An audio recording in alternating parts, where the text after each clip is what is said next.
The binder hit the mahogany coffee table with a thud that echoed in my minimalist living room. It was thick, white, and embossed with gold lettering that read, Bella's Fairy Tale. I looked at the binder, then up at my sister, Bella, and then at my mother, Linda, who was beaming as if she had just cured a rare disease. Bella, at 26, still had the expectant look of a toddler waiting for a lollipop. She was pretty, in a high-maintenance way, with perfectly highlighted hair and nails that probably cost more than my weekly grocery budget. "Open it, Greta," Mom urged, her voice vibrating with an excitement I couldn't match. "We've been working on this for weeks. It's perfect." I took a sip of my black coffee, the bitterness grounding me. I am 34 years old. I am the CFO of a mid-sized private equity firm. I spend my days analyzing risk, managing assets, and telling wealthy people no when your ideas exceed their liquidity. But in this house, in the presence of my family, I was just the wallet, the walking ATM, the responsible one who didn't need love because she had a salary. I opened the binder. It was a wedding plan, but calling it a plan was an insult to logistics. It was a fantasy, a delusion printed on high-gloss paper. "Venetian-themed," Bella chirped, pointing a manicured finger at page 3. "Imported masks for every guest, a 5-course seafood dinner, and look at page 10, Greta. That's the most important part." I flipped to page 10. My eyes scanned the itemized budget, and I felt that familiar tightening in my chest, the physical manifestation of my family's entitlement. Transportation, vintage white Rolls-Royce Phantom, rental cost, $5,000 per day, minimum 2 days. "A Rolls-Royce?" I asked, my voice flat. "Bella, the venue is 20 minutes from your apartment. You can take an Uber Black for $50. Bella's face crumpled instantly. "An Uber for my wedding? Are you serious? It's about the aesthetic, Greta. I need it for the photos, the grand entrance. You know how important Instagram is for my brand." Bella didn't have a brand. Bella had 2,000 followers and a history of unemployed boyfriends. Her current fiancé, Mark, was a nice enough guy, a junior accountant who looked perpetually terrified, likely because he had seen the price tag of loving my sister. I flipped to the back page, the summary. Total estimated cost, $52,400. Underneath the total, written in Mom's looping cursive handwriting, was a note. To be covered by the father of the bride, 20%, and the sister of the bride, 80%. I stared at the number, $50,000. That was a down payment on a house. That was a year of college tuition. That was my retirement contribution for the next 2 years. "So," Mom said, clapping her hands together, "we need the deposit for the venue by Friday. That's $10,000. The rest can be paid in installments, but the Rolls-Royce needs to be booked now because they are in high demand." I closed the binder gently. I didn't slam it. I didn't scream. I just felt a cold, hard resolve settle over me. This was it. The line in the sand I had been drawing in my head for a decade. "No," I said. The silence that followed was absolute. You could hear the hum of the refrigerator in the kitchen. Bella blinked, her false eyelashes fluttering. "What?" "No," I repeated, looking directly at my mother.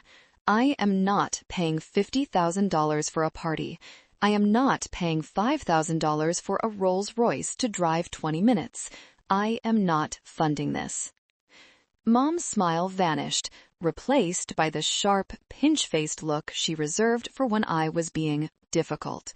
"Greta, don't be dramatic. We know you have the money. We've seen your apartment. We know you got that promotion last year. This is your sister's big day." "It is her day," I agreed, "and it should be within her budget. Or yours. Dad just retired, Mom. You guys refinanced your house last year. You don't have $10,000, let alone the $10,000 you're claiming to chip in."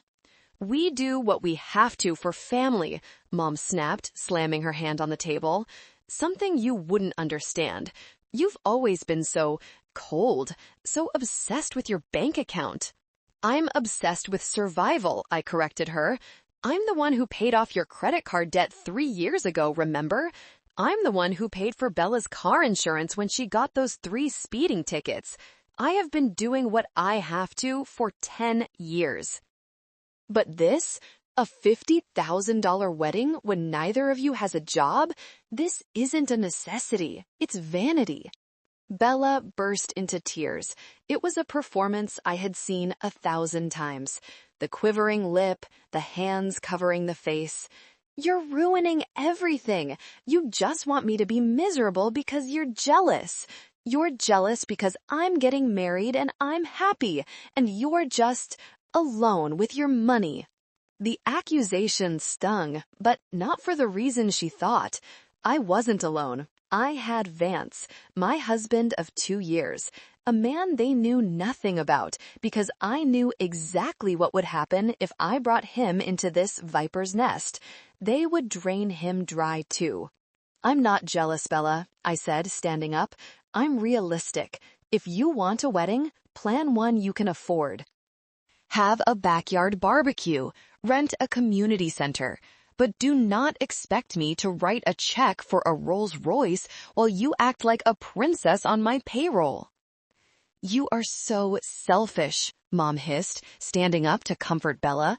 We sacrificed everything for you. We put you through school. I worked 3 jobs in college, I cut in, my voice rising for the first time. I paid my own tuition. You guys took out a Parent Plus loan for Bella's cosmetology school that she dropped out of after 3 months. Don't rewrite history. I picked up my purse. The air in the room was toxic, heavy with the fumes of their entitlement. If you walk out that door, Mom threatened, pointing a finger at me, don't expect to be part of this family. We help each other. That's what we do. If you can't sign a check for your sister's happiness, then you're no daughter of mine. I looked at them, really looked at them. Bella sobbing into her hands but peeking through her fingers to see if it was working. Mom, red-faced with the rage of a manipulator losing control. Okay, I said softly. I guess I'm not. I walked out. I didn't look back, but as I got into my car, a sensible 5-year-old sedan, not a Rolls Royce, my hands were shaking. Not from fear, but from the adrenaline of finally saying the word I should have said 10 years ago. The drive home was a blur. My phone started buzzing before I even merged onto the highway. Mom calling. Mom calling. Bella sent a text. I can't believe you. You have so much and you won't share. Dad is crying. I turned the phone to silent and threw it onto the passenger seat. The silence of the car was a sanctuary, but my mind was loud. It dragged me back, forcing me to relive the moments that had led to this hardness in my heart. The cold Greta they hated so much wasn't born. She was forged. I flashed back to when I was 19. The smell of pine sol and stale coffee. That was the smell of the diner where I worked double shifts on weekends. I was saving for a car. Not a Rolls Royce, not even a new Honda. Just a used Toyota that would get me to my internship downtown so I wouldn't have to take 3 buses. I had saved $3,500.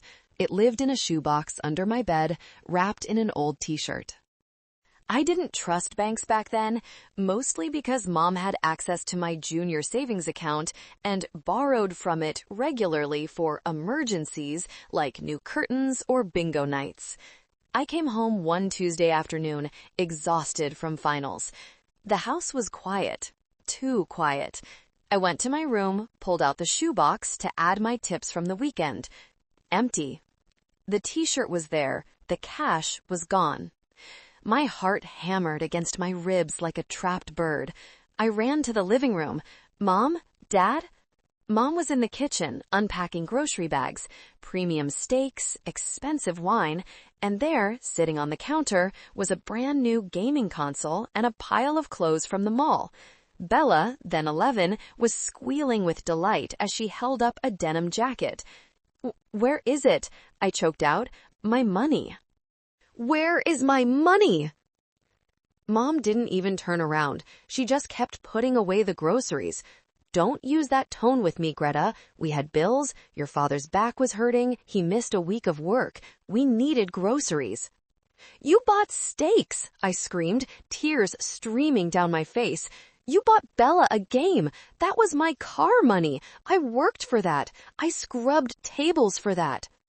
"We are a family," Mom spun around, her face twisted in that familiar self-righteous anger. "We share. How dare you hoard money when your sister needs new clothes for school, when we need food? You are so selfish, Greta, always thinking about yourself." I looked at Dad. He was sitting in his recliner, staring at the TV, refusing to meet my eyes. He was the silent partner in her crimes, the enabler. "I needed that for my internship," I whispered, the fight draining out of me. "You can take the bus," Mom scoffed. "It builds character." That was the day I learned the truth. In my family, my hard work was their resource. My ambition was their safety net. I was the host, they were the parasites. Back in the present, my car rolled into the underground garage of my apartment building. I parked next to Vance's SUV. Seeing his car calmed me. Vance, my secret, my sanctuary. I walked into our apartment, tossing my keys on the counter. Vance was at the dining table, surrounded by legal briefs. He looked up, removing his reading glasses, his dark eyes scanning my face with the precision of a man who read juries for a living. "They asked for the money," he stated. It wasn't a question. "They didn't ask," I replied, dropping my bag. "They demanded $50,000. Bella wants a white Rolls-Royce Phantom for the wedding photos." Vance let out a low whistle. "A Phantom? Classy. Did you tell them to go to hell?" I told them no. Then Mom told me I was no longer her daughter. Vance stood up and walked over to me, wrapping his arms around my waist. He smelled like cedar and expensive paper. He was a senior litigator at one of the city's top firms, a shark in the courtroom, but a teddy bear with me. My family didn't know he existed. They thought I was single, work-obsessed, and unlovable. If they knew I had a husband, a wealthy, successful husband, they wouldn't just ask for a wedding, they would ask for a house, a boat, an allowance. "I'm proud of you," Vance whispered into my hair. "You held the line." "I feel sick," I admitted. "They know exactly where to push." Mom brought up the sacrifice argument again. "The sacrifice where they stole your college fund?" Vance asked dryly. "The very same." My phone lit up on the counter again. Another text from Mom. "I hope you're happy. Bella is having a panic attack. We are going to have to cancel the venue if we don't get the deposit. Everyone will know it's your fault. You are destroying this family over paper.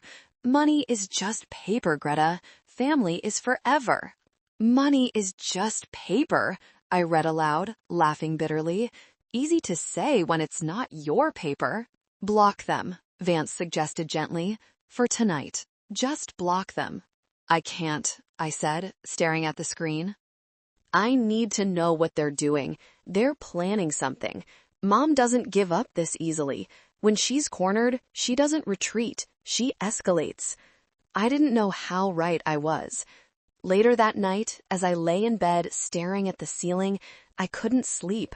The ghost of that 19-year-old girl was screaming in my head. She was still waiting for her car.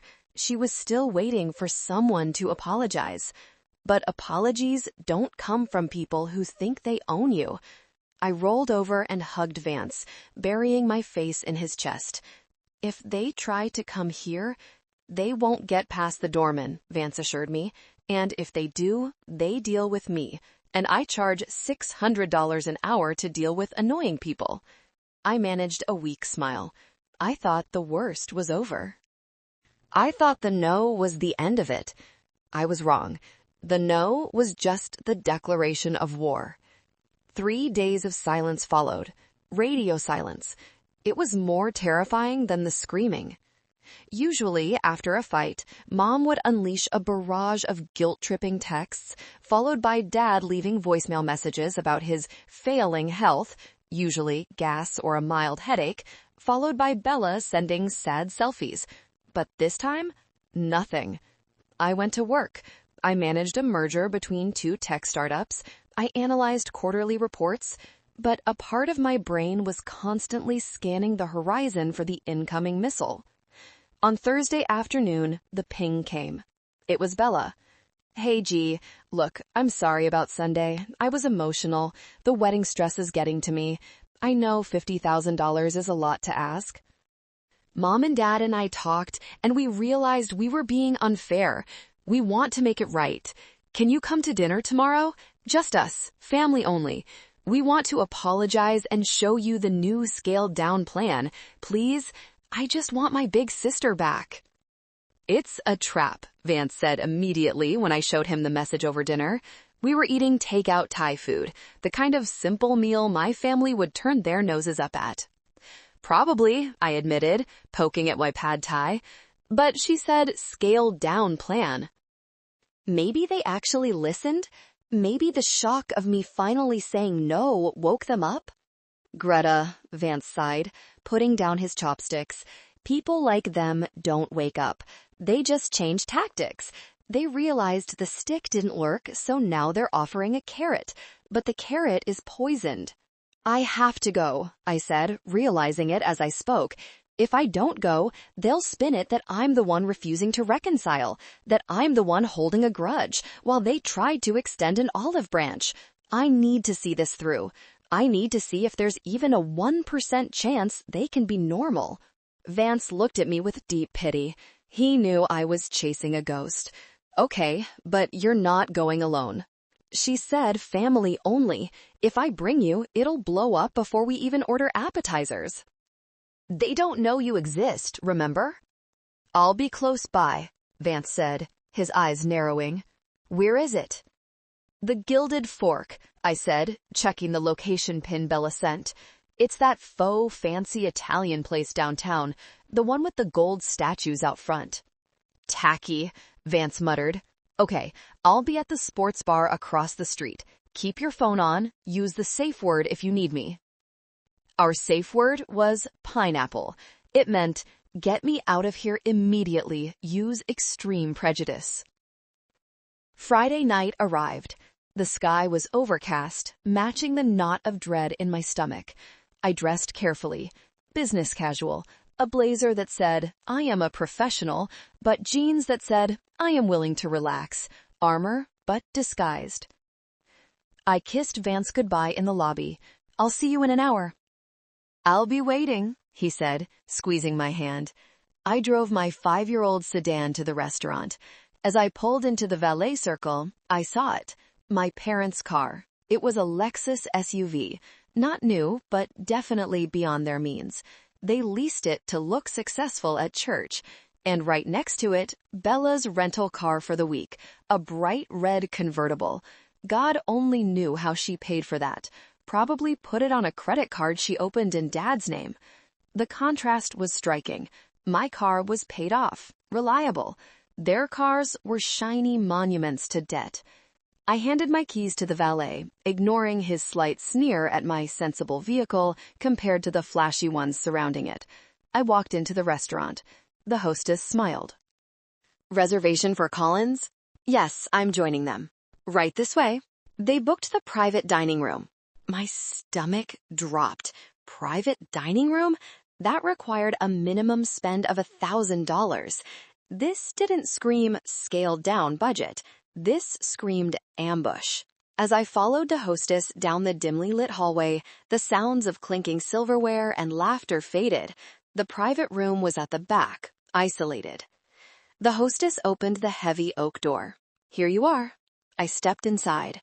The room was opulent, with velvet wallpaper and a crystal chandelier that hung too low. But there was no food on the table, no wine, no menus. Sitting on one side of the long mahogany table were Mom and Dad. Dad looked pale, refusing to meet my eyes, twisting his wedding ring. Mom sat straight-backed, her eyes hard and glittering. Bella sat next to them, not looking sorry, but looking smug. And on the other side of the table, 3 men in cheap suits. They weren't waiters, they weren't family.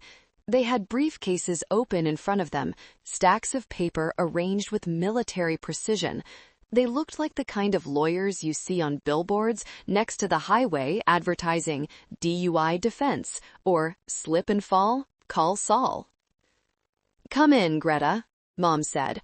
Her voice wasn't warm. It was the voice of a warden welcoming a prisoner.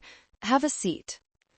My hand instinctively went to my pocket, clutching my phone.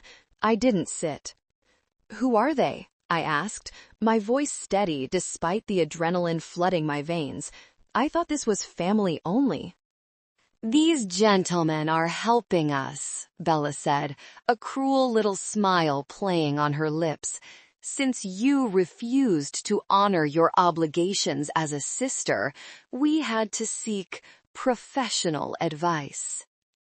One of the suits stood up. He was sweaty, with a comb-over that was fighting a losing battle. "Miss Collins, I'm Frederick Kane, attorney at law. Please sit down. We have some documents to review regarding the breach of verbal contract and emotional distress caused to your sister." A trap. It wasn't an olive branch. It was a subpoena wrapped in a dinner invitation. I looked at the table. There was no water, just legal pads and malice. "I'm not signing anything," I said, taking a step back toward the door. "If you leave," Mom said, her voice dropping an octave, "Mr. Kane files the lawsuit tomorrow morning. Public record. Think about your job, Greta. Think about your precious reputation as a CFO. Do you want your company to know you're being sued for fraud?" I stopped. The threat was clumsy, but effective. In finance, trust is everything. A lawsuit alleging fraud, even a frivolous one, could trigger an internal investigation. It could freeze my security clearance. I looked at the empty chair opposite them, the defendant's chair. "Okay," I said, a dangerous calm settling over me. I walked over and sat down. I didn't text Vance, Pineapple yet. Not yet. I wanted to see exactly how stupid they were willing to get. The room felt airtight.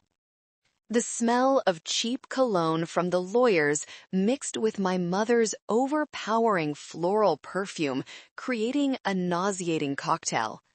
"Let's get straight to the point," Mr. Kane said, sliding a thick document across the mahogany table toward me. "This is a formal settlement agreement." I didn't touch it. I just looked at it. The title page read, "Settlement regarding promised financial support for the nuptials of Bella Collins versus Greta Collins." "Promised support?" I asked, raising an eyebrow. "I never promised anything." But you did," Kane said, pulling a piece of paper from his own stack.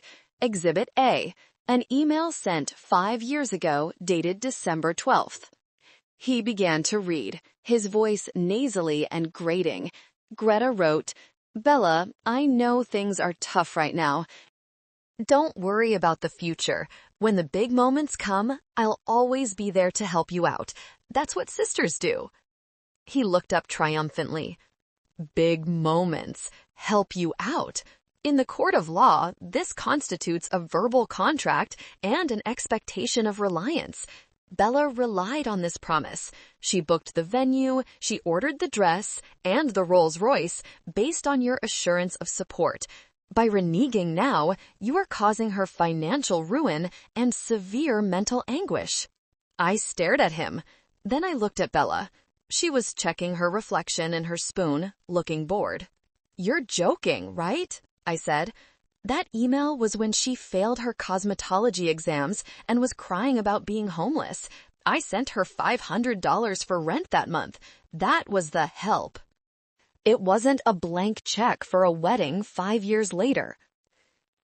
"Interpretation is for a jury to decide," the second lawyer chimed in. He was younger, with a stain on his tie. And juries, well, they tend to sympathize with a crying bride, not a wealthy, cold-hearted corporate executive. Here are the terms, Kane continued, tapping the settlement. You agree to pay the sum of $50,000 immediately to cover the wedding costs. In exchange, we agree not to file the lawsuit for promissory estoppel and intentional infliction of emotional distress. We also require a non-disparagement clause, meaning you cannot tell anyone about this arrangement.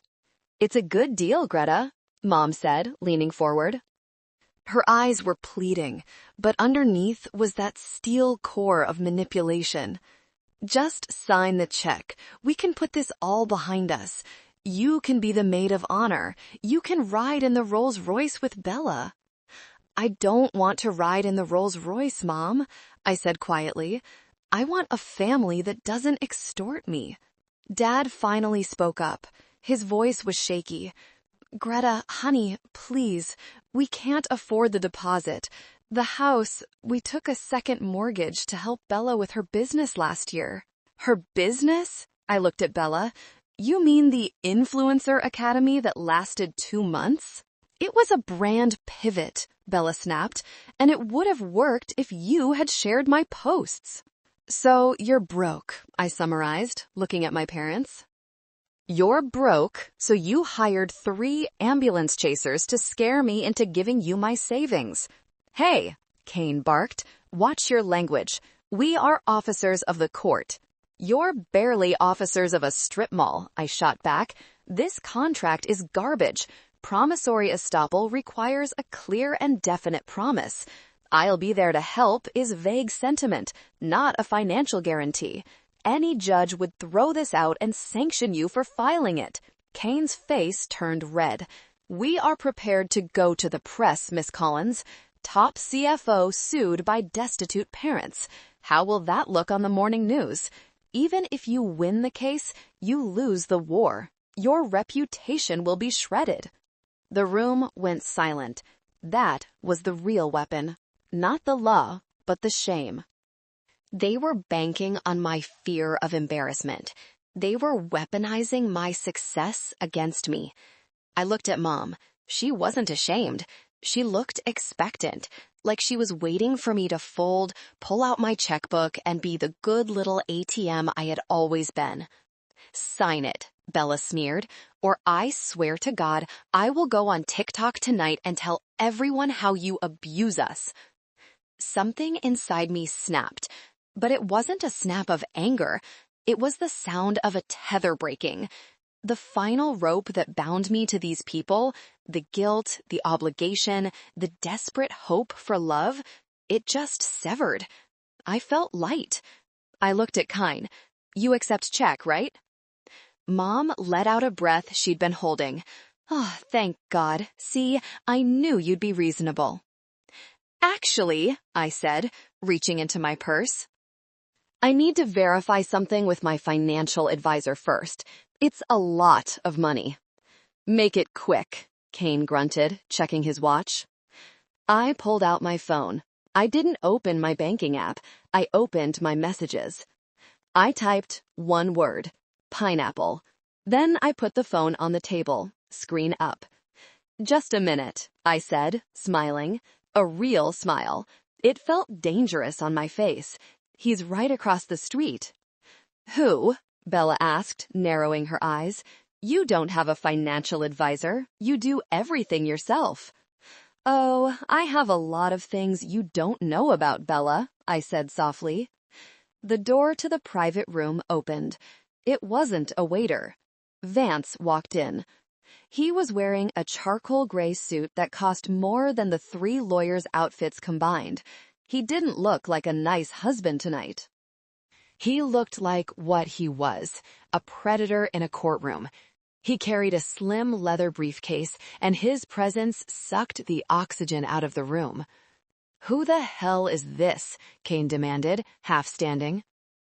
Vance ignored him. He walked around the table and stood behind my chair, placing a hand on my shoulder. It was a claim of ownership and protection. I'm her husband, Vance said. His voice was deep, calm, and terrifyingly authoritative. "Husband?" Mom shrieked. "You're not married." "We've been married for 2 years," I said, enjoying the look of absolute shock on their faces. "Mom, Dad, Bella, meet Vance. He's not a financial advisor. He's a senior partner at Sterling, Ross, and Spector." The blood drained from Kane's face. Sterling, Ross, and Spector was the biggest, most aggressive litigation firm in the state. They didn't chase ambulances. They ate the companies that owned the ambulances. "Vance," I said, looking up at him, "these gentlemen say I owe Bella $50,000 because of an email I sent in 2019, and if I don't pay, they're going to sue me for fraud and ruin my career." Vance looked at Kine. He didn't blink. "Is that so? Extortion, blackmail, filing a frivolous suit in bad faith, and doing it all without a valid retainer agreement, I assume?" He dropped a business card onto the table. It landed with a soft snap. "You have 3 seconds to get out of my sight," Vance said comfortably, "or I will have your licenses before breakfast." The silence that followed Vance's introduction wasn't just quiet. It was the vacuum of space. Mr. Kane looked at the business card. Then he looked at Vance. He saw the cut of Vance's suit, the calm arrogance of a man who destroys people for a living, and the realization dawned on him. He was a coyote who had just cornered a grizzly bear. We, Kane stammered. He looked at his 2 associates. "We were just advocating for our client." "You were threatening a corporate officer with defamation and malicious prosecution based on a non-binding social statement," Vance corrected, his voice like grinding stones. "That's a disbarrable offense, and if you threaten to go to the press to coerce a settlement, that's criminal extortion." "Should I call the district attorney? I had lunch with him yesterday." The younger lawyer with the stained tie stood up so fast his chair tipped over. "I didn't know," he squeaked. "They told us she was just a secretary. They said she would fold easily." "Shut up," Kane hissed at his associate, but the damage was done. "Ah," Vance smiled, but it didn't reach his eyes. "So my in-laws lied to you and you didn't do your due diligence. Sloppy." Vance pulled out his phone. "I'm going to make a call." "No," Kane grabbed his briefcase. "No need. We're leaving. We are withdrawing our representation immediately." "Hey," Bella screamed, standing up. "You can't leave. I paid you $500. "You paid for a consultation, not a suicide mission," Kane snapped. He looked at me, then Vance. "My apologies, Miss Collins. Mr. Sterling, we were misled." They scrambled. It was pathetic and glorious.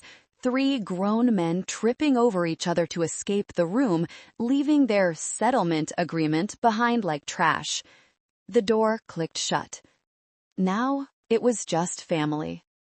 Vance pulled out the chair at the head of the table, the power position, and sat down. I stayed seated, watching them. Mom was gasping for air, clutching her chest. Dad looked like he wanted to dissolve into the carpet. Bella was staring at Vance with a mix of fear and calculation. I saw her eyes flick to his watch, Rolex, and his shoes. "You're married?" Mom finally whispered. 2 years? And you didn't tell us?" "Why would I?" I asked. "So you could ask him for money too? Look at what you just did. You set up a legal ambush." "We were desperate," Mom cried. "We didn't mean to hurt you. Bella needs this wedding." "So you tried to blackmail your own daughter," Vance said. "That's a felony, Linda." "We are family," Mom yelled, trying to regain control. "We don't use words like felony. Greta, how could you let him talk to me like that? Hiding a husband? That's betrayal. We are your parents." "And I am her husband," Vance said, his voice dropping to a growl. "Which means her money is our money. Her reputation is my reputation. And if you ever threaten her again or try to contact her employer, I will not treat you like family. I will treat you like the defendants you almost were tonight." Bella slammed her hand on the table. "This isn't fair. So what if he's a rich lawyer? That means you guys have even more money now. You could pay for the Rolls-Royce and not even feel it. You're just being spiteful." I stared at her. The sheer audacity was breathtaking. Even after her hired goons fled in terror, she was still looking for the payout. "Bella," I said, my voice incredibly weary, "there is no Rolls-Royce. There is no $50,000. And now, there is no sister." "What?" Bella blinked. "I'm done," I said. "I'm not coming to the wedding. I'm not sending a gift. I'm blocking your numbers. If you come to my apartment building, security will remove you. If you post lies about me online, Vance will sue you for defamation.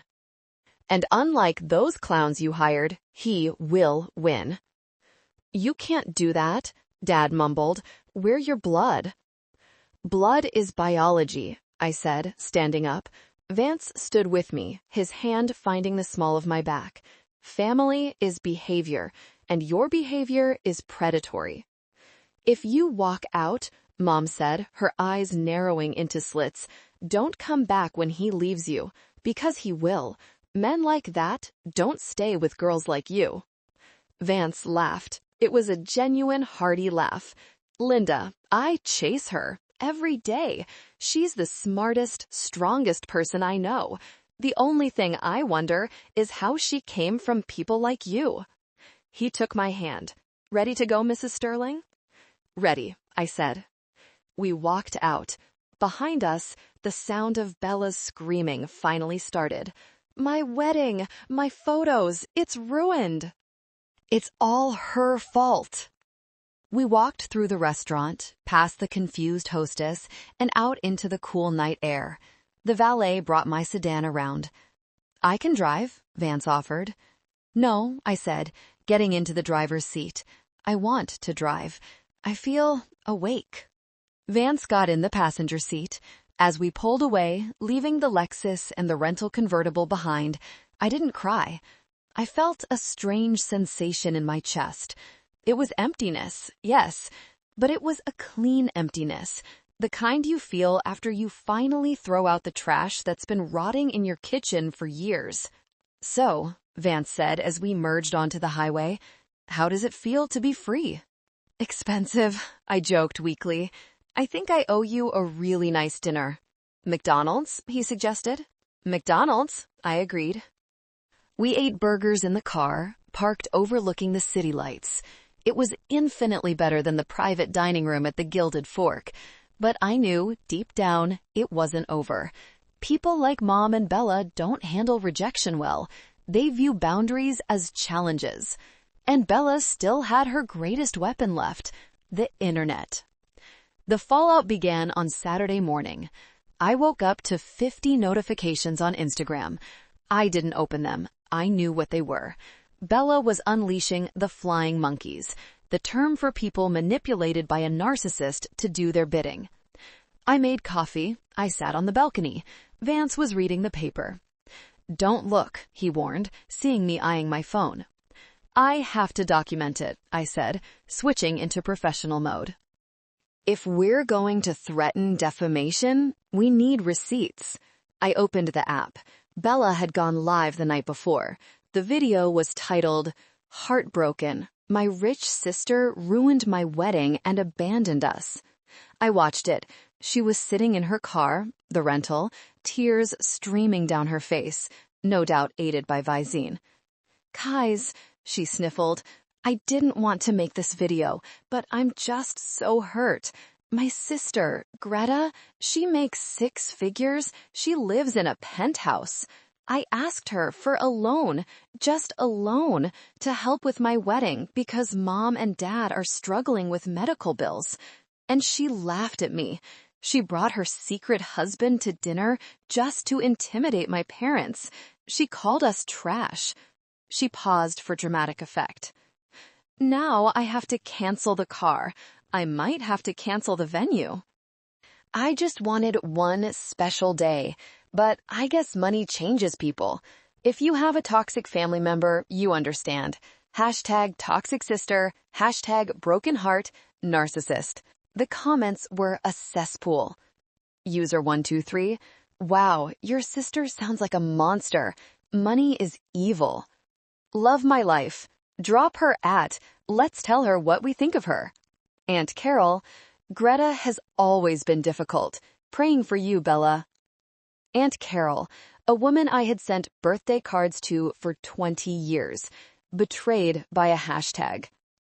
She's lying about the medical bills, I noted, taking a screenshot, and she omitted the lawyers she hired to ambush me.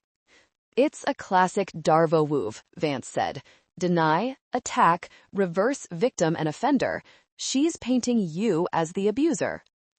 My phone buzzed. It was an email. Not from family, from work. Personal matter HR inquiry. From Janice, head of HR. Greta, we received several emails and messages on the company LinkedIn page this morning regarding your personal conduct. Can we chat on Monday? My blood ran cold. This was exactly what I feared. Bella's followers were attacking my livelihood. Vance, I said, my voice trembling slightly. They contacted my job. Vance's face darkened instantly. The playful husband was gone.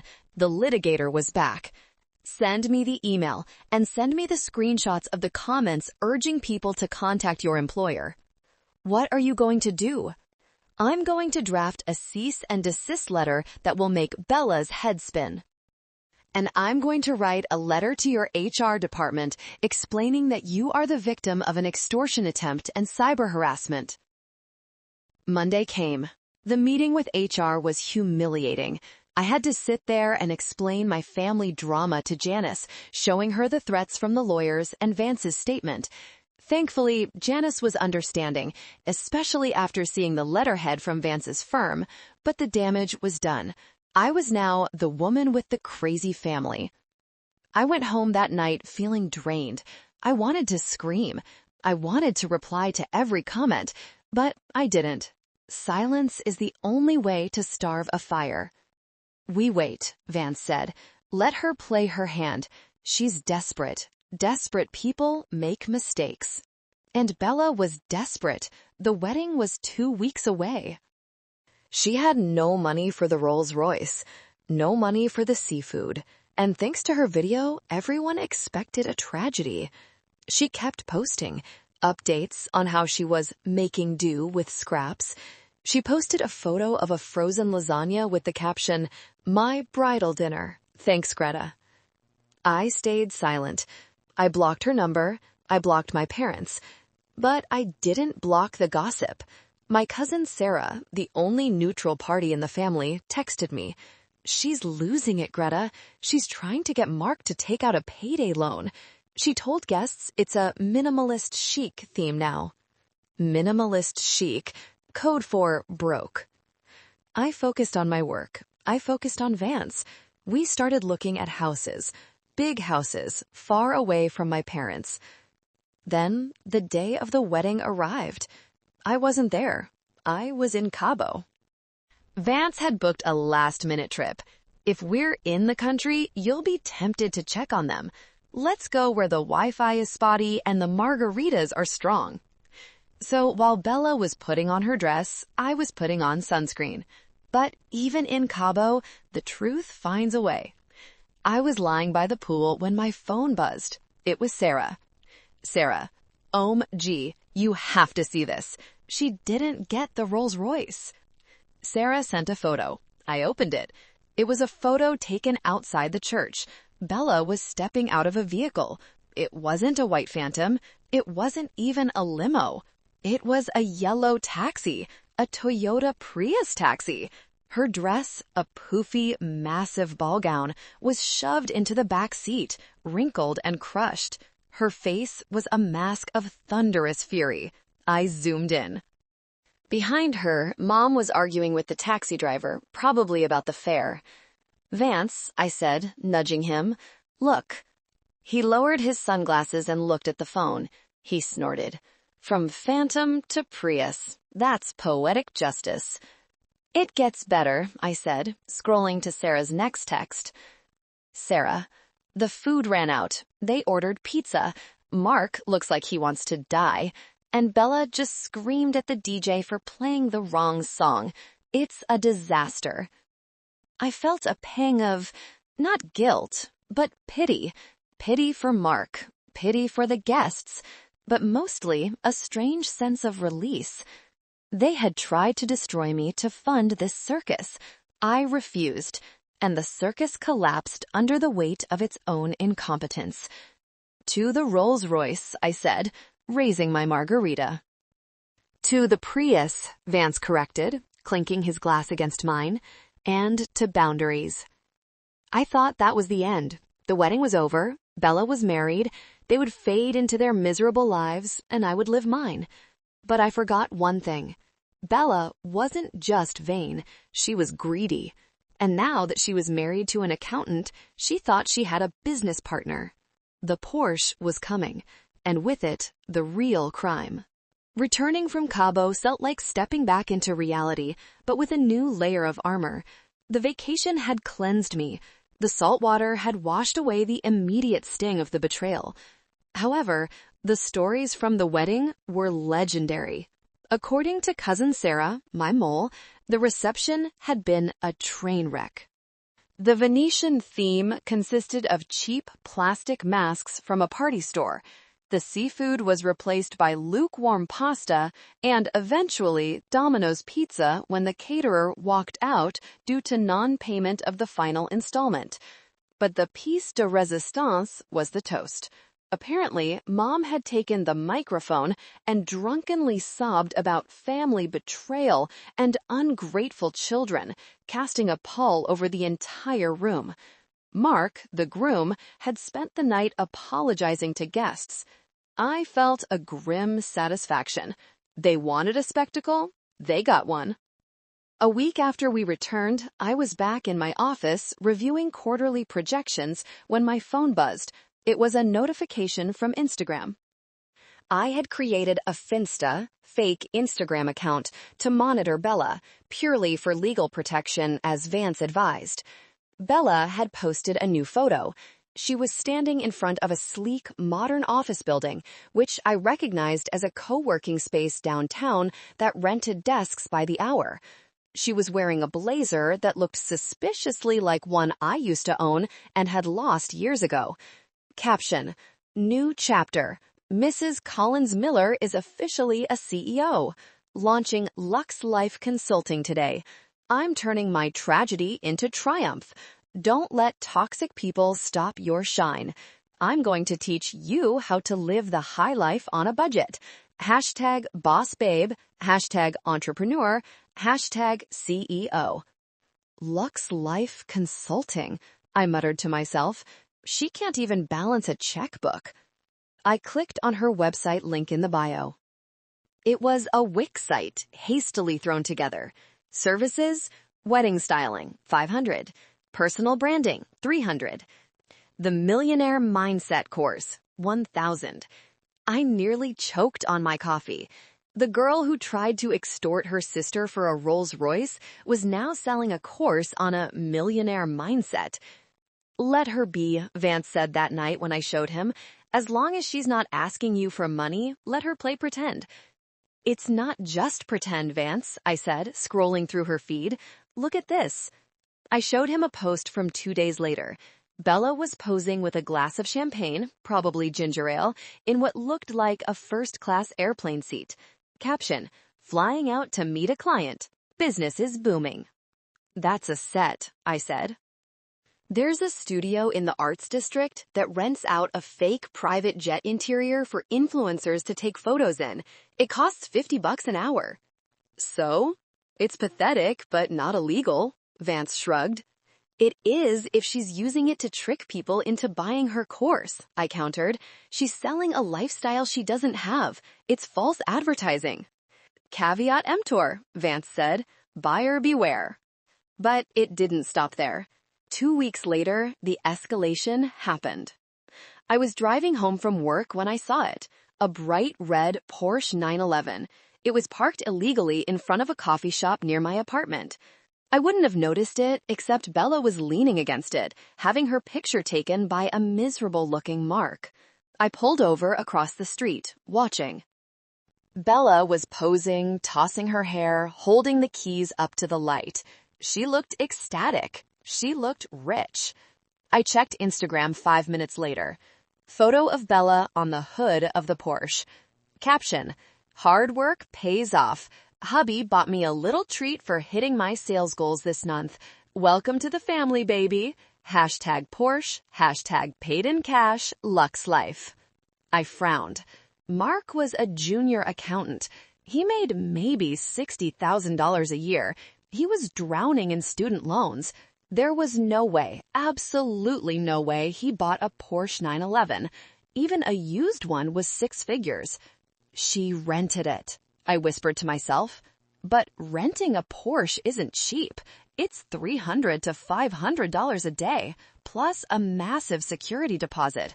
Where did she get the money? Mom and Dad were broke. Mark was broke.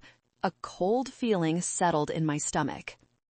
The Millionaire Mindset Course. I went back to her website. The testimonials were glowing. Bella changed my life. I made $5,000 in my first week. Signed by Jessica S., who used a stock photo. But then I saw the comments on her latest post. Buried under the Yas Queen bot comments was a real one. User, Sarah_Jenkins99. Hey Bella, I sent the deposit for the styling package 3 weeks ago, but haven't heard back. Can you DM me? The comment was deleted 10 minutes later. She's taking money, I realized. She's taking deposits for services she isn't providing, and she's using the cash to rent cars to fake her success to get more clients. It was a Ponzi scheme, a stupid Instagram-filtered Ponzi scheme. I went home and told Vance. She's renting a Porsche to defraud people. Vance put down his book. Are you sure? I saw her, and I saw the deleted comments. Vance, if she's using Mark's credit to rent these cars, or worse, using client funds, this is going to explode. And when it does, Mom and Dad will be right in the blast zone. Not our circus, not our monkeys, Vance reminded me. I know, I said, but Mark is decent. He's just weak. If he goes down for this... He's an adult, Vance said firmly. He signed the marriage license. He's signing the rental agreements. He knows. I tried to let it go. I really did. But then the messages started coming to me. A DM on LinkedIn from a woman named Tori. Hi, Greta. I know we don't know each other, but I follow your sister Bella. She mentioned you're a CFO. I signed up for her mentorship program because she said her family is finance royalty. I paid $2,000 for a slot. That was my rent money. She hasn't answered my emails in a week. Do you know if she's okay? Finance royalty. She was using my job title, my reputation, to legitimize her scam. I didn't reply to Tori immediately. I sat there staring at the screen. Bella wasn't just hurting herself anymore. She wasn't just hurting our parents. She was hurting strangers, vulnerable women who wanted to be successful and trusted the sister of a CFO. My hands shook, not from fear this time, from rage. She crossed the line, I told Vance, showing him the message. She's using my name. Vance looked at the message. His eyes went cold. Okay, now it's our circus. Don't reply yet, Vance instructed. We need more than one angry customer. We need a pattern. I became an investigator. I searched Lux Life Consulting on Reddit and local consumer forums. It didn't take long. There was a thread in a subreddit for local scams. Title: Has anyone heard of Bella Collins Miller? Post: She drives a Porsche and claims to be a millionaire mentor. I sent her $500 for a wedding styling consult, and she ghosted me. She blocked me when I asked for a refund. There were 12 comments. Same here. $300 for branding. She told me her sister runs a private equity firm and manages her portfolio. It seemed legit. My jaw tightened. She was explicitly naming me in her sales pitch. I printed everything. The screenshots, the deleted comments, the photos of the rented Porsche. Then I got the smoking gun. Or rather, the smoking gun walked into a coffee shop where I was working remotely. It was Mark. He looked terrible. He had lost weight. His eyes were sunken, dark circles bruising the skin beneath them. He was wearing a suit that looked like he had slept in it. He didn't see me at first. He ordered a black coffee, counting out change from his pocket to pay for it. The husband of the millionaire boss babe was scraping together quarters for coffee. "Mark," I called out softly. He jumped, nearly spilling his drink. He turned and saw me. Panic flashed in his eyes. He looked like he wanted to run. "Greta, I can't talk to you. Bella said—" "Sit down, Mark," I said, pointing to the chair opposite me. It wasn't a request. He hesitated, then slumped into the chair. He looked defeated. "How is the Lux life going?" I asked, keeping my voice neutral. Mark put his head in his hands. "It's a nightmare, Greta. God, it's a nightmare." "Tell me," I said. And he did. It all spilled out like a dam breaking. "She demanded the business," Mark whispered. "After the wedding, the shame of the taxi, she needed to prove she was better than you. She made me take out a personal loan for $10,000 to start the website and buy followers." "And the Porsche?" I asked. "Rental," he confirmed. "Turo. It's $400 a day. She makes me rent it every weekend for her content shoots. She uses the deposit money from new clients to pay for the rental." "That's a Ponzi scheme, Mark," I said bluntly. "Using new investor money to pay for operational costs without delivering product? That's fraud." "I know," his voice cracked. "I'm an accountant, for Christ's sake. I told her we can't do this, but she screams. She says I don't believe in her vision. She says if I loved her, I'd support her manifestation." "Manifestation isn't a legal defense," I said. "She's maxed out my credit cards," Mark continued, tears welling up. "And now she wants me to sign off on a loan against her parents' house." I froze. "What? Your parents? They put the house up as collateral for a business loan. Bella told them she has a guaranteed contract coming in from a big client. It's a lie. There is no client. She just needs money to pay off the refunds people are demanding before they report her."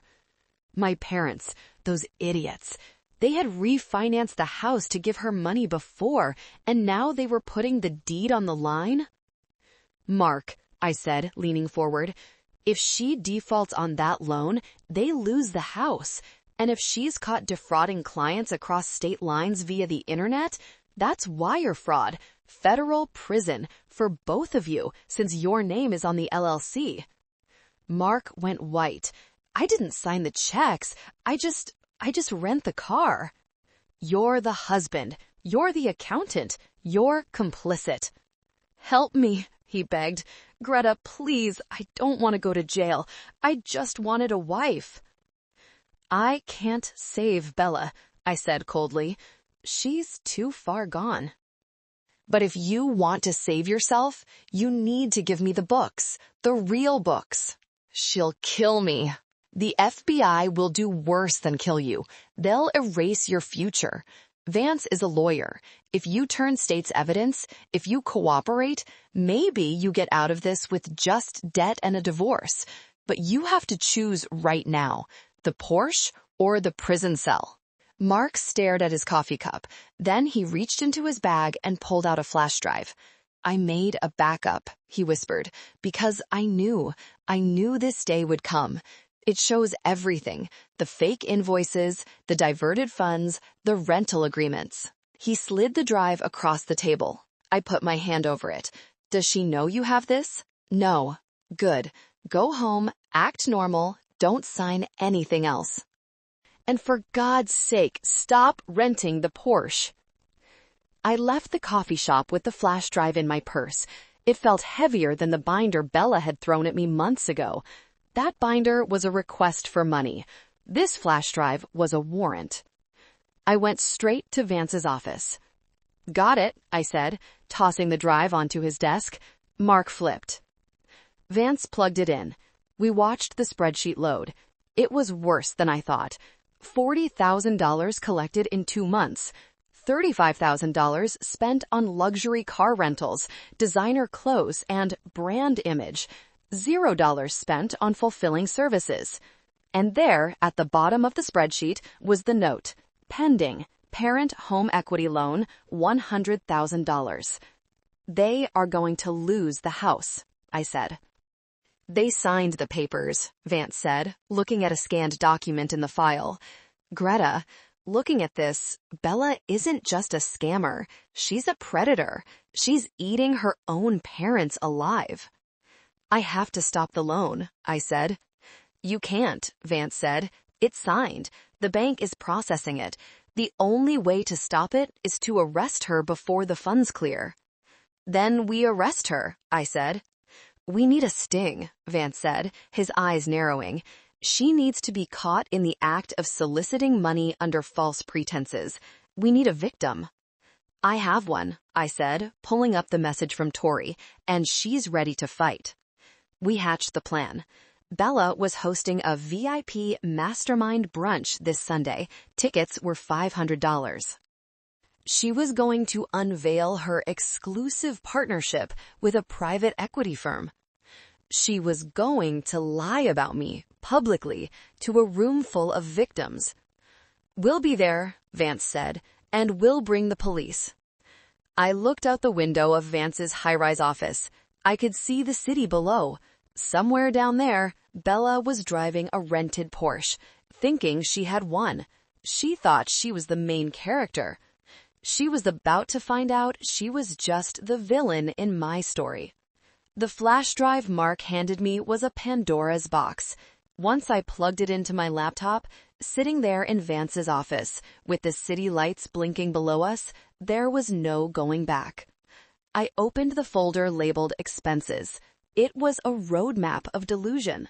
Bella had categorized her spending. Under marketing, there were charges for Sephora, Revolve, and a $400 dinner at Nobu. Under transportation, there were the weekly rental agreements for the red Porsche 911. I clicked on the most recent rental agreement. The daily rate was $450 plus insurance. The total cost for the month was nearly $8,000. Then I opened the income folder. It was heartbreaking. Jessica S., $500 wedding styling. Tori M., $2,000 mentorship. Amanda K., $1,500 gold package. There were dozens of them. Young women, stay-at-home moms, college students, people who were desperate for a change, desperate for the luxe life Bella promised. They had transferred their savings to her, thinking they were investing in a legitimate consulting firm backed by a finance royalty family. Instead, they were paying for Bella to drive a Porsche she didn't own to a restaurant she couldn't afford.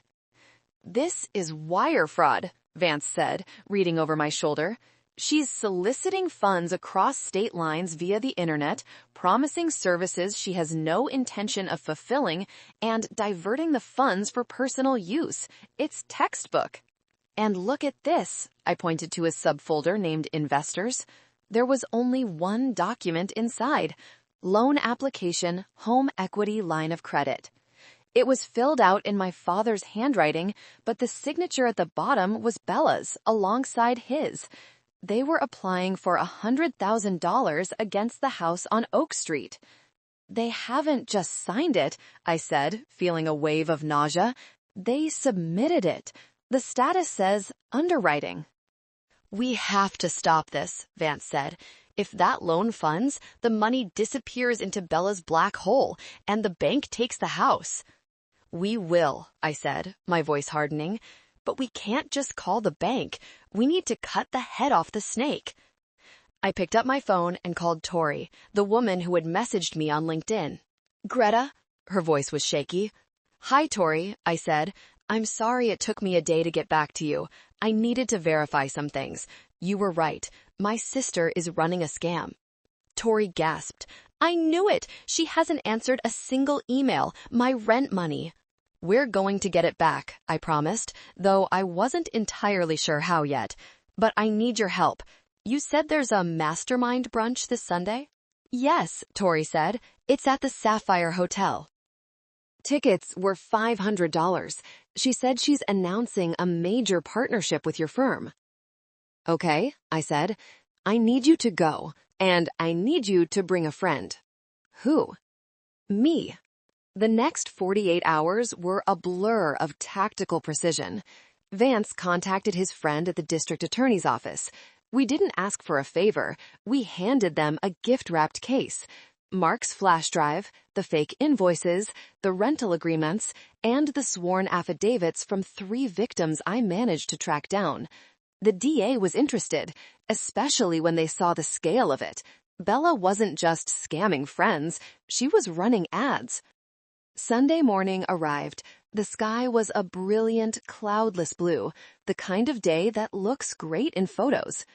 I dressed not as a sister, but as a CFO. A tailored black suit, sharp heels, hair pulled back. I looked like the authority figure Bella pretended to be. Vance drove. We took his car, but we also had a convoy. 2 unmarked police cruisers were following us discreetly. We pulled up to the Sapphire Hotel, and there it was. Parked right in the valet circle, angled aggressively so everyone had to walk around it, was the red Porsche 911. It was gleaming in the sun. She brought the bait, Vance noted dryly. Let's go see the catch, I replied. We walked into the ballroom. It was smaller than I expected, maybe 30 women sitting at round tables. But the setup was lavish. Giant floral arrangements, probably rented, a champagne tower, and a massive banner that read, Lux Life, manifest your millions. Bella was on a small stage, holding a microphone. She was wearing a white power suit that I recognized immediately. It was a knockoff of a designer suit I had worn in a magazine profile last year. And that's why mindset is everything, Bella was saying, her voice brimming with fake confidence. People told me I couldn't do it. My own family doubted me. But look at me now. I drive a Porsche. I run a 6-figure agency. And today, I have a huge announcement. She paused for dramatic effect. The audience leaned in. These women looked hopeful. They looked hungry for the secret she claimed to have. I am officially partnering with Collins Capital, Bella announced. My sister, the CFO, has seen the undeniable growth of Lux Life, and she is coming on board as our chief financial advisor. This means your investments are now backed by institutional money. Applause broke out. I stepped through the double doors at the back of the room. That is a lie, I said. My voice wasn't loud, but it cut through the room like a knife. The applause died instantly. 30 heads turned. Bella froze on stage. Her eyes went wide. For a second, she looked like the little girl who got caught stealing money from my shoebox. Then the narcissism kicked in. Greta, she squealed, forcing a smile that looked more like a grimace. Everyone, this is her, my sister. She made it. She loves to joke. I walked down the center aisle. My heels clicked rhythmically on the parquet floor. Click, click, click. The sound of a clock running out. I am not joking, I said, stopping 10 feet from the stage. I am Greta Collins. I am the CFO of a private equity firm, and I have never and will never partner with Lux Life Consulting. The room gasped. Greta, what are you doing? Bella hissed, stepping away from the mic, her face turning patchy red. Don't do this here. We can talk outside. No, I said, addressing the audience.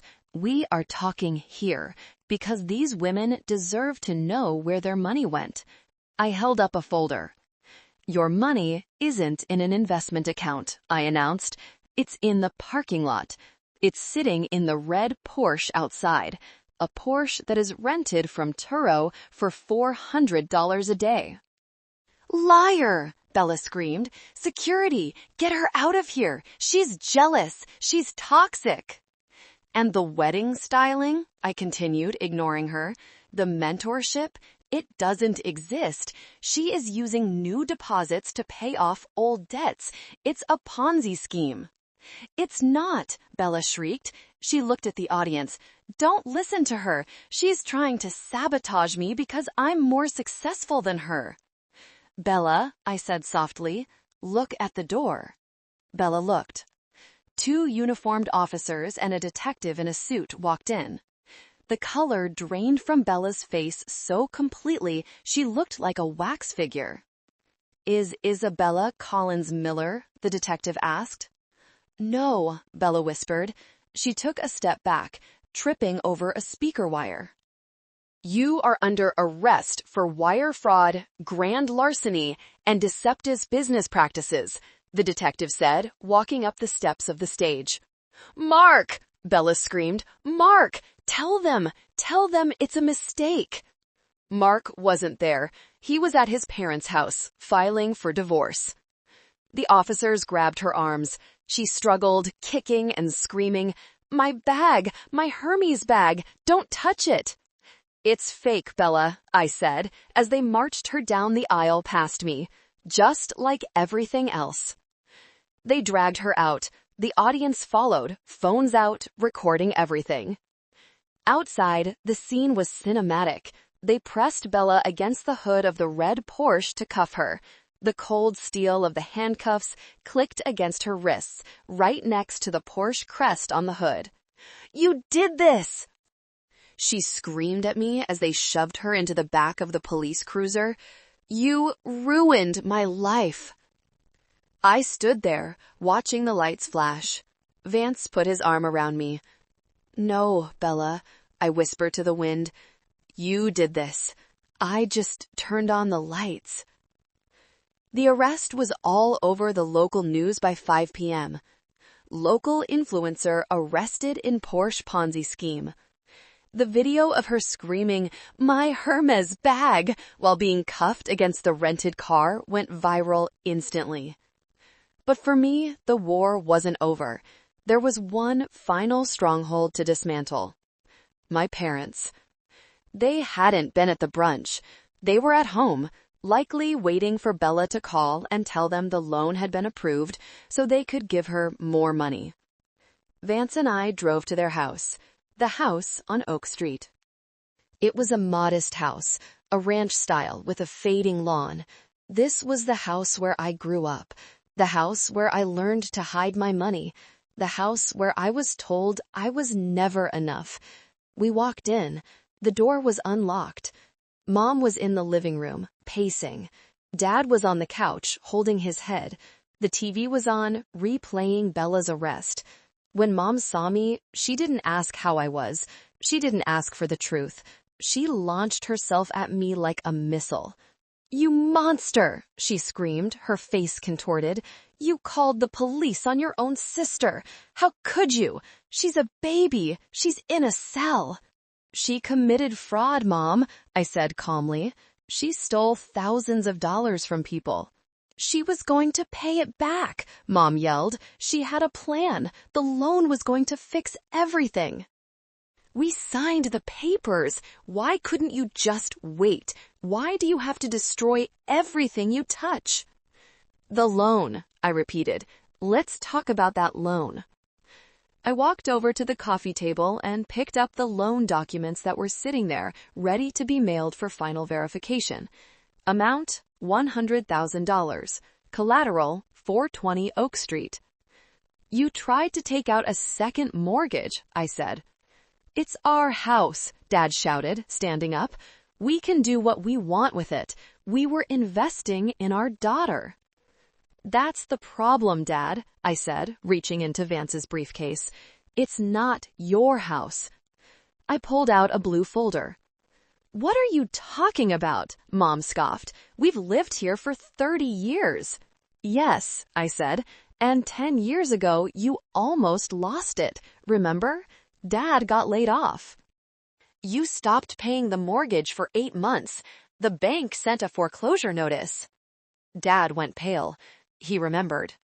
You told me you fixed it, I continued. You told Bella you negotiated with the bank, but you didn't. The bank was going to auction this house on the courthouse steps. I opened the folder. I bought the debt, I said. I formed an LLC, Oak Tree Holdings, and I bought the note from the bank to stop the foreclosure. I paid off your arrears. I have been the owner of this house for a decade. You haven't been paying a mortgage to the bank, Mom. You've been paying rent to my LLC. The room went silent. The tick-tock of the grandfather clock seemed deafening. You own the house? Mom whispered. I did it to save you, I said. I did it so you wouldn't be homeless. I never told you because I knew if you knew I owned it, you would stop paying. You would feel entitled to live here for free because I'm your daughter. You tricked us, Mom shrieked. I let you keep your dignity, I snapped. But today, you tried to use my property as collateral for a fraudulent loan to fund Bella's crimes. You committed mortgage fraud, Dad. You signed a document claiming you held the title. You don't. I tossed the deed onto the table. It showed clearly, owner, Oak Tree Holdings, LLC. If this loan had gone through, Vance added, speaking for the first time, the bank would have discovered the title discrepancy immediately. They would have sued you for fraud. Greta actually saved you from another felony charge by stopping it. So, what now? Dad asked, his voice trembling. Are you going to kick us out? I looked at them, really looked at them. They were angry. They weren't sorry. Even now, after Bella was in handcuffs, after I revealed I had saved their roof for 10 years, they just looked at me with resentment. They hated me for having the power to save them. I can't trust you, I said. You tried to sell the roof over your heads to rent a Porsche. You enabled Bella until she became a criminal. I took a deep breath. You have 30 days, I said. What? Mom gasped. I'm selling the house, I said. I'm liquidating the LLC. You have 30 days to vacate. You can't do that, Mom screamed, grabbing my arm. We're your parents.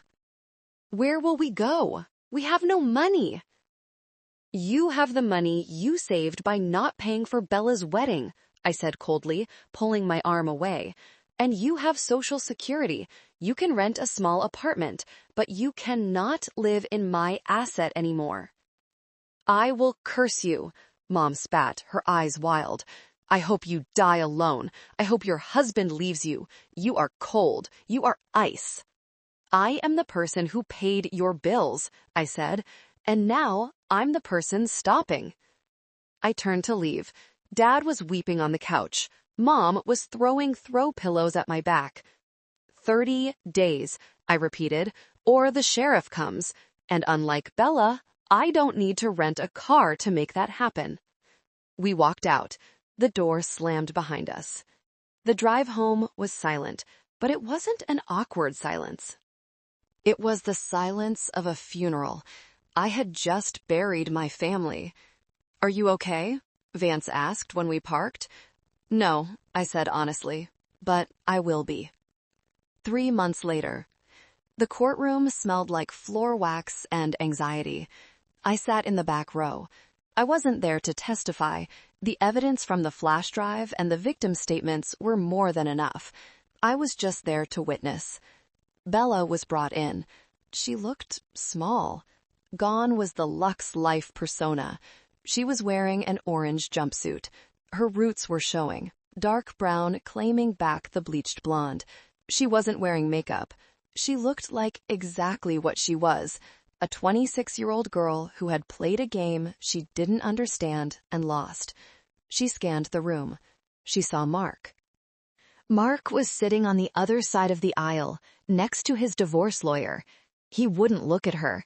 He had taken a plea deal, probation and restitution, in exchange for his testimony and the records. He would be paying back victims for the next 10 years, but he wasn't going to prison. Then Bella saw Mom and Dad. They looked 10 years older. They were living in a one-bedroom apartment on the edge of town. They had lost the house on Oak Street.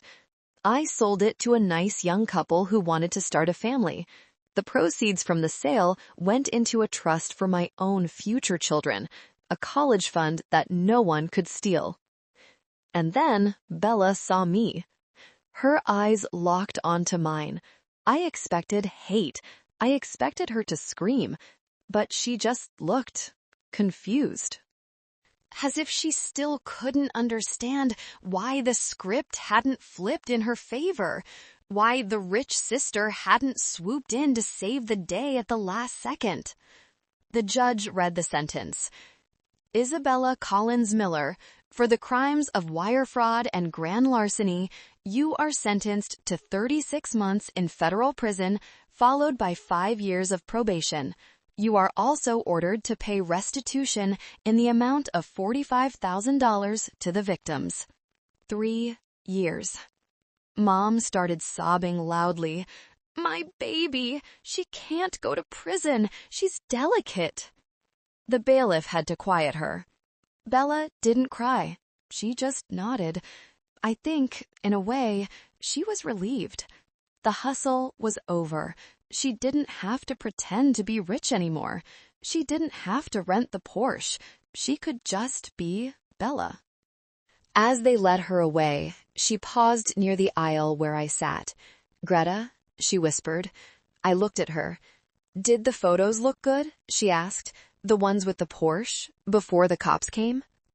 I stared at her. Even now, even in chains, she was worried about the aesthetic. They looked expensive, Bella, I said softly. I hope they were worth it. She smiled, a tragic, broken smile. Yeah, they were. Then she was gone. I walked out of the courthouse into the bright afternoon sun. Vance was waiting for me. He held out his hand, and I took it. It's over, he said. It is, I agreed. We drove to a small cafe nearby. I ordered a black coffee. I have news, I said, putting my hand on my stomach. Vance froze, his coffee cup halfway to his mouth. Greta, are you... I nodded, smiling. 8 weeks. Vance put the cup down and beamed. It was the brightest I had ever seen him look. We're going to be parents. Yes, I said, and we're going to be different parents. How so? Our kid will never have to pay for our mistakes, I said fiercely. Our kid will know that love isn't a transaction, and our kid will know that their money is theirs. Vance squeezed my hand, and maybe we'll buy them a Toyota for their first car, not a Porsche. I laughed. Definitely not a Porsche. My phone buzzed. It was a notification from LinkedIn. New message from Tori. Greta, just wanted to say thank you. The restitution order came through. I'm getting my rent money back. You saved me. And I started a real business. Dog walking, low overhead. No rental cars. Thanks for showing me what real success looks like. I smiled and locked my phone. Real success wasn't a Rolls-Royce. It wasn't a VIP brunch. It wasn't likes on Instagram. Real success was sitting here, drinking a $4 coffee with the man I loved, knowing my bills were paid, my conscience was clear, and my future was protected.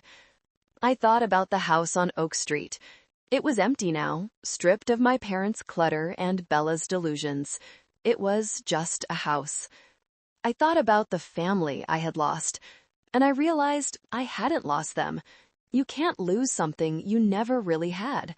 I had just stopped paying the subscription fee for a service that was toxic. I took a sip of coffee. It tasted like freedom. 2 years later. I was sitting in the nursery, rocking my daughter, Maya, to sleep. The room was painted a soft yellow. There were no gold-embossed binders, no velvet wallpapers, just sunlight and peace. My phone chimed softly on the side table. Prison call. Isabella Collins. I stared at the screen. She called sometimes, usually to ask for money for the commissary, which I always refused, sometimes to blame me. I let it ring. I had visited her once, 6 months ago. She looked different, harder. She was working in the prison laundry. She told me she was running the place, that she had organized the other inmates to trade ramen noodles for favors. "I'm an entrepreneur, Greta," she had said, her eyes gleaming with that old scary light. "You can't teach talent." She hadn't changed. She was just scamming a smaller pond. I declined the call. I wasn't angry anymore. I was just done. Mom and Dad were still in their apartment. They sent cards on Christmas, addressed to Greta. They never mentioned Vance. They never mentioned Maya. They were waiting for me to apologize. They were waiting for me to fix their lives again. They would be waiting forever. I looked down at Maya. She was asleep, her tiny hand clutching my finger. I made a promise to her then and there.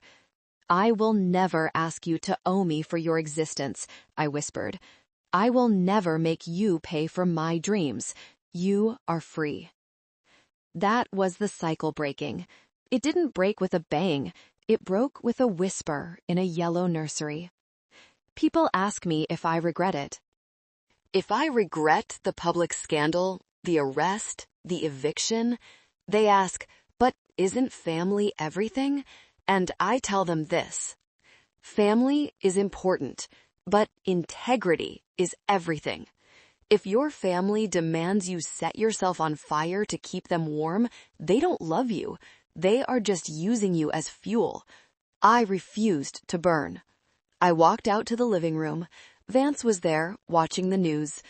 "Hey," he said, turning down the volume, "you'll never guess what I saw." "What?" "A new ad on Instagram. Luxe Laundry Consulting. Learn how to maximize your commissary profits." I burst out laughing. "No way." "She's resilient, I'll give her that," Vance chuckled. "She's a cockroach," I corrected him, kissing his forehead. "But she's someone else's problem now." We walked out to the balcony.